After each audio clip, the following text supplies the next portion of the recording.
3 days before Christmas, 437 people were killed by a wave nobody saw coming. There had been no earthquake, so there had been no warning. And the system that was supposed to protect them did not fail. It was working perfectly. That was Anak Krakatau in December of 2018. Magma is moving toward the surface of that volcano again right now. The ground is swelling, and the piece of the mountain that killed those people is being rebuilt on the same rim, above the same hole. Here is the question that system asks, and here is what the scientists watching this volcano are watching right now, because it is not the ash.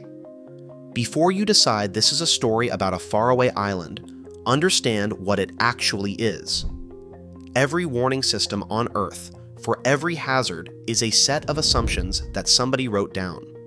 Tsunamis come from earthquakes. Hurricanes give you 3 days to get out.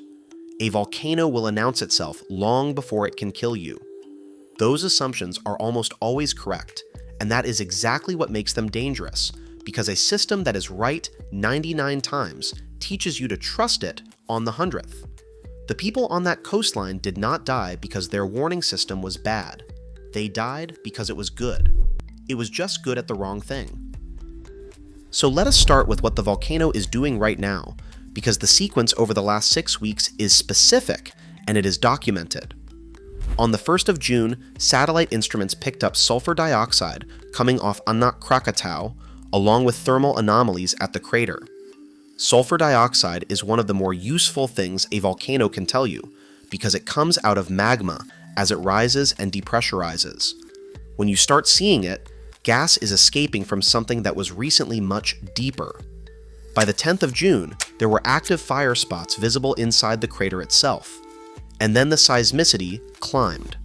Between the 18th and the 19th of June, the number of shallow volcanic earthquakes spiked to an average of more than 50 events a day.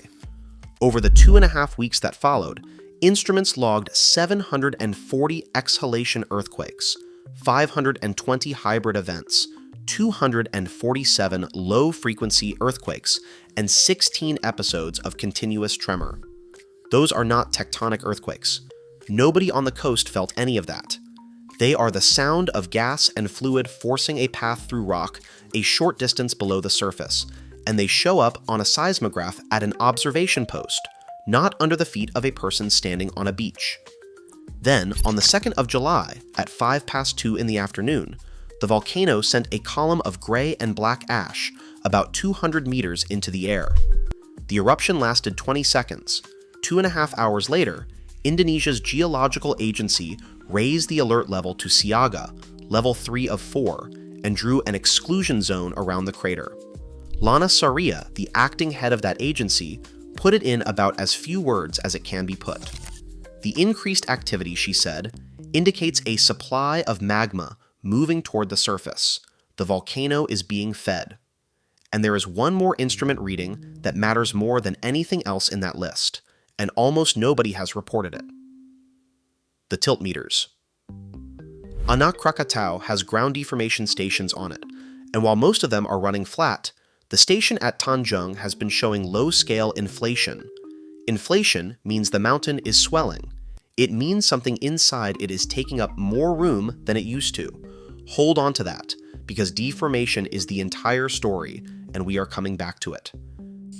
Now, before we go further, I have to be honest with you about a number, and the number is how tall this volcano actually is.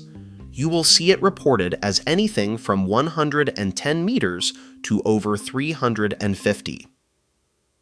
I went looking for the real figure, and the honest answer is that nobody fully agrees, for 2 reasons. The first is that Anak Krakatau is being continuously built and destroyed, so its summit height changes on the scale of months. The second is less flattering. Some outlets have been quoting the height of the ash plume above sea level as if it were the height of the mountain, which is how you end up with a 350-meter volcano that is actually closer to 170. Before 2018, the cone stood somewhere around 338 meters. The collapse took it down to roughly 110. It has been rebuilding ever since, and current estimates put it somewhere in the range of 150 to 200 meters. I am laboring this because it is not trivia. The mass of that cone is the thing that falls. This number is load-bearing, and the fact that it is fuzzy tells you something real about how thin the monitoring on this volcano actually is. So how does a volcano kill 437 people without erupting at anybody? It falls over. Look at where Anak Krakatau sits. In 1883, the original Krakatau blew itself apart in one of the most violent eruptions in recorded history and left behind a caldera, a hole in the seafloor. Anak Krakatau, whose name literally means child of Krakatau, grew up out of that hole starting in the 1920s.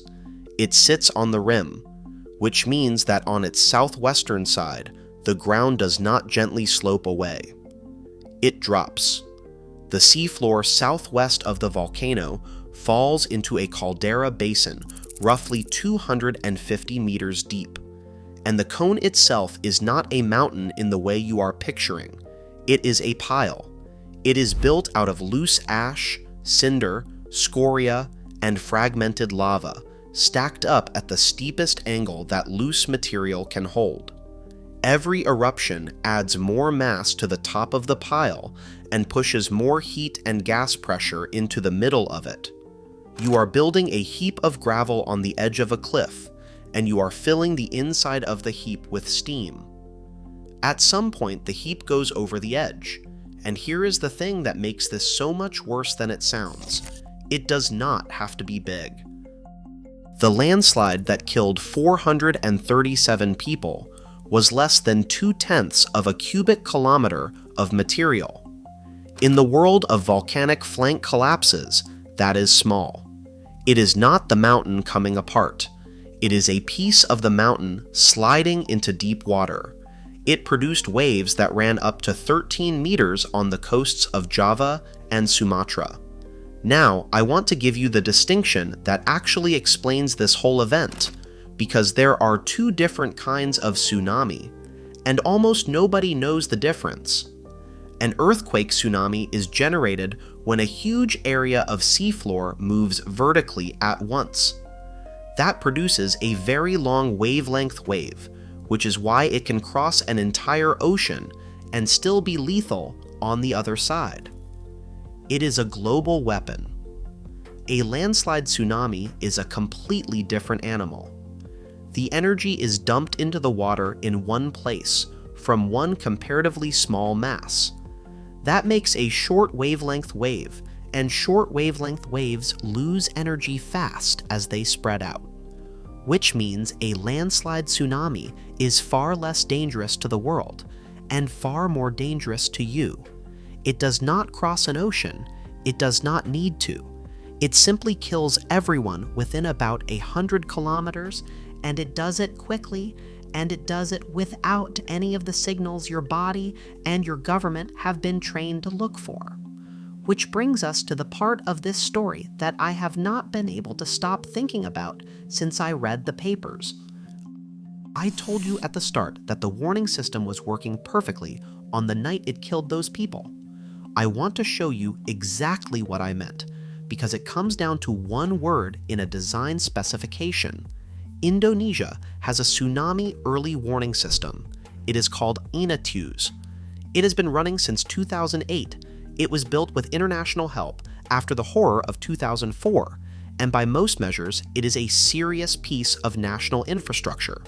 Hundreds of seismograph and accelerograph stations, more than 100 tide gauges, and it was designed to issue tsunami warnings based on seismic events. Only. That word is doing all of the work. It asks one question, and the question is whether there was an earthquake and whether it was big enough. At around 5 to 9 on the evening of the 22nd of December, the southwestern flank of Anak Krakatau slid into the caldera. There was no earthquake. So the system asked its question, it got its answer, and it did nothing. Correctly. There was no malfunction that night. There was no negligence in the operation of that system. It ran exactly as it had been built to run. 437 people died in the gap between two categories. And it gets worse because the instruments were not blind. The seismometers run by Indonesia's Meteorological and Geophysical Agency did record the collapse. They picked up roughly a minute or two of low-frequency ground motion as the flank went, followed by about 5 minutes of higher frequency energy. The signal was there. It was on the seismogram. It was being recorded in real time, on the night, in a building, on a screen. Nothing in the chain was listening for it, and this is the number I want you to take out of this video. The flank collapsed at around 8:55 at night. The wave reached the coastline at around 9:27. That is roughly 30 minutes. The warning time was not 0. That is what haunts me about this. This was not one of those disasters where the physics simply outran any possible human response, like Palu, where the wave arrived in 2 or 3 minutes. 30 minutes is a long time. 30 minutes is enough to get people off a beach. 30 minutes is enough to sound a siren, send a text, and empty a hotel. Nobody used it because nobody knew a clock had started. Now let me show you what that half hour actually looked like on the ground, and I want to slow down here because these were people. At the Tanjung Lesung Beach Resort, on the western tip of Java, the state-owned power utility was holding its end-of-year family gathering, about 260 people.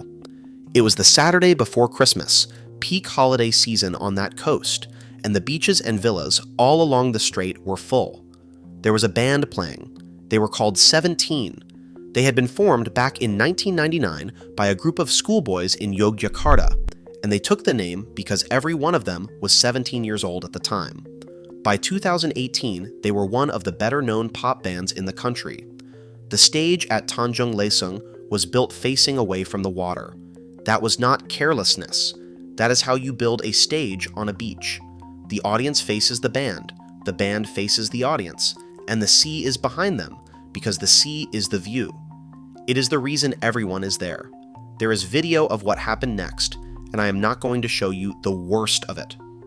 What is remarkable about that footage, and what everyone who has watched it says, is that there is no sense of anything at all until the very last instant. Nothing. Nobody in that room is looking at the sea. Nobody is reacting. The band is playing. And then the stage structure comes forward because the water has hit it from behind. The bassist, Bani Purbani, died. The guitarist, Herman Sikambang, died. The drummer, Windu Andi Darmawan, died. Their road manager, Oki Wijaya, died. A crew member, Ujang Rustam, died. And Dylan Sahara, an actress and television presenter, and the wife of the band's singer, died. The singer, Rifian Fajar Shah, survived. He was the only member of 17 who did. The band was dissolved. He has said he will never form another one. And here is the pattern in the deaths that tells you everything about how this works. Most of the 437 were not found on the beach. They were found inside buildings. Villas and hotels along the coast at Kurita and Anyer. At one single villa in Kurita, 24 people died indoors. They were asleep or at dinner or watching television on a Saturday night 3 days before Christmas. And they had no reason whatsoever to be looking at the ocean because the ground had not moved. And we know with painful precision that this is a solvable problem because there is a case that proves it, and the case has nothing to do with technology at all. Go back to the 26th of December 2004. The Boxing Day earthquake off Sumatra, the one that killed something on the order of 230,000 people around the Indian Ocean. The closest inhabited land to that rupture was an island called Simulue. Population around 78,000. Directly in the path. First in line. Roughly 7 people died there. They had no buoys, no sirens, no seismic network, and no warning system of any kind. Simulu in 2004 had less tsunami technology than the Sunda Strait had in 2018 by an enormous margin. What Simulue had was a word, smong. It is an oral tradition, passed down on that island since a tsunami in 1907, and the content of it is very simple. If the ground shakes hard and then the sea pulls back, you run for the high ground. You do not wait. You do not go down to look. You do not go back for anything. 100 years of grandparents telling that story to children saved an entire island, while 170,000 people died on the mainland a short distance away. So here is the cruel version of this comparison, and it is the reason this video exists. Indonesia built a real warning system after 2004, and it works. For the thing it was built for, it works. That is not sarcasm. Earthquake tsunamis get warned now. That system has saved lives. But researchers who went into the communities around the Sunda Strait after 2018 found something that should stop you cold. Before the disaster, they wrote, local groups shared what they called a strikingly homogeneous understanding of tsunamis. Everyone believed tsunamis are caused by earthquakes. 20 years of correct, competent, life-saving public messaging had taught an entire coastline a reflex. No shaking, no tsunami. Go back to sleep. The system did not just fail to warn them, it had taught them not to run. If this is the kind of thing you want more of, the mechanism instead of the explosion, subscribe. That is the only thing I am going to ask you for. Now, while all of this was already known, somebody had actually written it down. That is the part that turns a tragedy into something harder to look at. In 2012, a team of researchers published a peer-reviewed paper modeling a hypothetical failure of the southwestern flank of Anak Krakatau. They estimated the volume that could go. They ran the tsunami simulation. They calculated travel times to the coastlines of Java and Sumatra. 6 years before it happened, the scenario was in the literature, modeled, published, available. And in that same year, 2012, Indonesia's network of deep ocean tsunami detection buoys went out of service. Between 2012 and 2018, 22 of them were lost or damaged, to vandalism, to budget shortfalls, to technical failure. Reporting in the days after the disaster was blunt about it. There were no working tsunami buoys. So, on the night of the 22nd of December, the hazard was sitting in a journal. The buoys were on the seafloor or gone. The seismometers were recording a signal that nobody was interpreting, and 437 people had about half an hour that they never knew they had. The government's first public description of the wave was not even the word tsunami. They initially called it an extreme tidal wave. Now, 2 things are going to be in the comments under this video and in your feed for the next month, and I want to get ahead of both of them because one of them is genuinely dangerous. The first is fake footage. Indonesia's geological agency has already been forced to publicly debunk hoax videos of Anak Krakatau erupting. A significant share of what you will see attached to this story is not this volcano, or not this year, or both. The tell is scale. The eruptions we are actually talking about are sending ash roughly 200 meters up and lasting 20 seconds. If the clip in your feed looks like the end of the world, it is not Anak Krakatau in July of 2026. The second is the 1883 comparison, and I want to kill this one properly. The 1883 eruption of Krakatau killed more than 36,000 people, and it was a caldera-forming eruption of an enormous edifice. Anak Krakatau is a cone, perhaps a couple of 100 meters high, sitting inside the hole that eruption left behind. It does not have the magma system, the volume, or the structure to do that again. It is not physically capable of 1883, and anybody telling you otherwise is selling you something. And now I want to be exactly as straight with you in the other direction, because it would be very easy for me to leave you frightened and call that a job well done. Level 3 does not mean a collapse is coming. It means magma is moving toward the surface. Anak Krakatau erupts constantly. It has erupted at least 5 times this year already, and hundreds of times in its life, and the overwhelming majority of those eruptions did nothing to anybody. The probability of a flank collapse in any given month is genuinely low. The geological agency itself has told people on the coasts of Banten and Lampung to remain calm. not to believe tsunami rumors, and to go about their normal lives, and that is sound advice because panic has its own body count. But I would be lying to you if I stopped there. The 2018 collapse did not come out of nowhere. It came after roughly 6 months of ordinary-looking eruptive activity that began at the end of June 2018. Ash, shallow earthquakes, gas, a volcano doing what that volcano does. It looked in June of 2018 very much like it looks in July of 2026. The flank went in December. The odds are low.